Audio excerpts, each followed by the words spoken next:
नमस्ते दोस्तों, आज की वीडियो हम लोग कक्षा 12 की गणित का अध्ययन करेंगे। कक्षा 12 की गणित में एक लेसन है समाकलन, और समाकलन के अंतर्गत कुछ क्वेश्चन आते हैं खंडशः समाकलन से। आज उन्हीं खंडशः समाकलन के बेसिक को हम लोग जानेंगे। खंडशः समाकलन के क्वेश्चन हल कैसे करते हैं। यदि आप 12वीं में पढ़ रहे हैं तो मेरे साथ वीडियो में बिल्कुल लास्ट तक बने रहिएगा। यदि आप 12वीं पास कर चुके हैं तो आपके संपर्क में जितने भी 12वीं में पढ़ने वाले हो, चाहे आपके रिश्तेदार हो, चाहे मतलब अगल बगल कोई पढ़ता हो, तो वीडियो आप उसके पास शेयर कर दीजिएगा। हो सकता है आपके एक शेयर से उसको कुछ हेल्प मिल जाए। चलिए देखते हैं। खंडशः समाकलन, इसको अंग्रेजी में कहते हैं इंटीग्रेशन बाय पार्ट्स। इसका जो फार्मूला होता है समाकलन u इंटू वी। यू जो हमारा पहला फलन है, v जो यहाँ पे दूसरा फलन इंटू डी एक्स।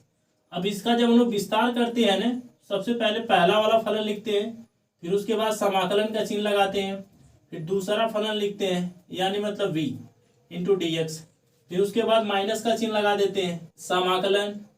फिर उसके बाद जो पहला वाला फलन रहेगा ना यानी मतलब u वाला, इसका हमें क्या कर देना, अवकलन कर देना। फिर उसके बाद समाकलन का चिन्ह लगाना है, फिर v यानी मतलब कौन सा, दूसरा वाला फलन ही डी एक्स, फिर पूरे का क्या कर देना, समाकलन। इसलिए ब्रैकेट बंद करके लास्ट में हमको डी एक्स लिख देना है। अब इसमें प्रॉब्लम ये आती किसको हम पहला फलन माने, किसको दूसरा फलन माने। दो फलनों के गुणनफल के, जैसे दो फलन गुणनफल में, जैसे यहाँ पहला फलन क्या है u, दूसरा क्या है v, ये दोनों यहाँ पे इनटू में है, गुणनफल के रूप में है। दो फलनों के गुणनफल के समाकलन में प्रथम फलन का चुनाव आइलेट के नियमानुसार किया जाता है। अब ये आइलेट का नियम क्या है, जब इसी के अनुसार हमको चुनाव करना है कौन सा पहला है कौन सा दूसरा है, तो पहले हम इसको जान लेते हैं आइलेट है क्या।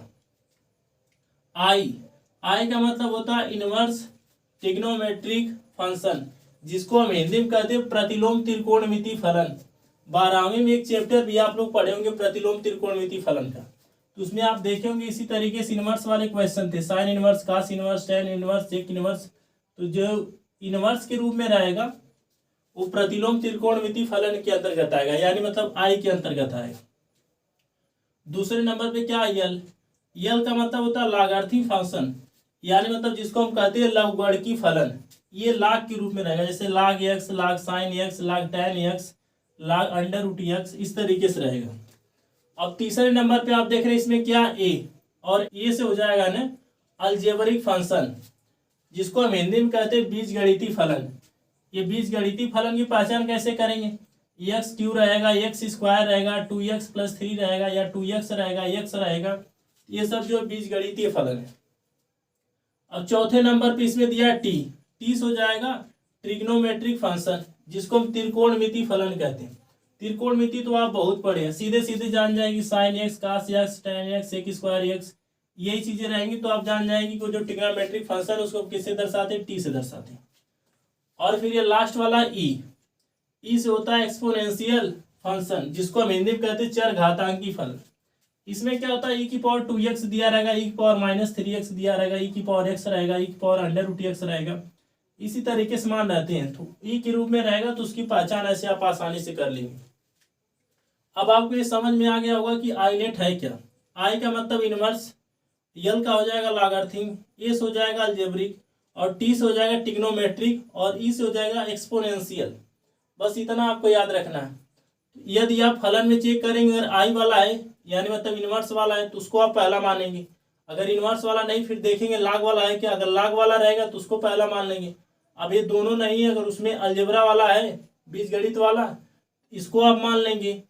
चलिए इसी के बेस पे एक क्वेश्चन हम लोग देखते हैं। जैसे मान लीजिए कोई क्वेश्चन हो, समाकलन x sec square x into d x. अब ये दे दिया खंडशः समाकलन पे पूरा आधारित है, इसका हमें समाकलन करना है। तो इसको जब समाकलन करेंगे तो इस फार्मूले पर हमें इसको रखना है। लेकिन आप कैसे जानेंगे किसको u की जगह रखना है और किसको v की जगह रखना है। तो आप इसमें अब आइलेट का नियम आपको लगाना है।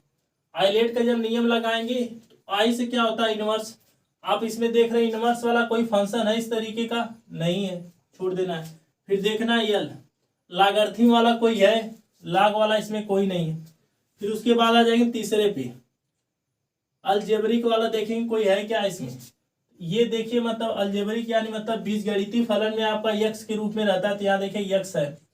ये तीसरे नंबर पे हमको पहले मिला है ना, अलजेब्रिक वाला है तो इसको आप क्या मान लेंगे u। अब इसके बाद जो दूसरा वाला बचेगा उसको आप v मान लेंगे।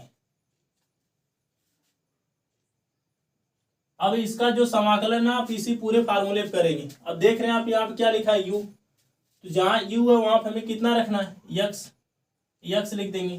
फिर उसके बाद समाकलन।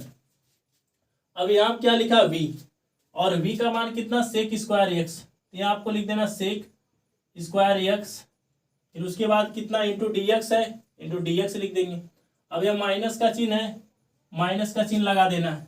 फिर आप देख रहे हैं यहाँ समाकलन है, समाकलन का चिन्ह लगा देंगे। ब्रैकेट लगा है, ब्रैकेट लगा देंगे। डी बाई डी एक्स लगा है, डी बाई डी एक्स लिख देंगे। उसके बाद क्या लिखा है u, और इसमें u का मान कितना है x। फिर उसके बाद कितना लिखा है समाकलन, समाकलन का चिन्ह लगा दीजिए। फिर क्या यहाँ पे लिखा है v, और v का मान इसमें कितना है सेक स्क्वायर x, तो v की जगह हम क्या लिख देंगे सेक स्क्वायर x। फिर उसके बाद कितना लिखा है dx, dx आपको लिख देना है। फिर पूरे का कितना लिखा है dx, फिर पूरे का dx लिख देंगे वहां पे। अब इसको आगे हल करेंगे।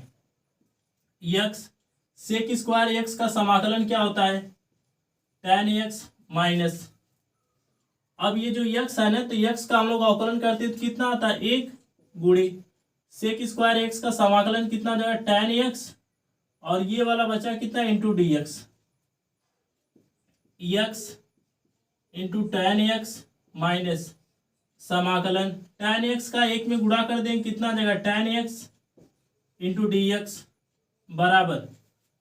अब x tan x को वैसे ही नोट कर लेना है। अब ये जो tan x है ना, इसका फार्मूला होता है समाकलन tan x dx। अगर इतना कहीं दिया हो तो उसको आप लिख सकते हैं log sec x plus C, या इसको लिख सकते हैं minus log cos x plus सी।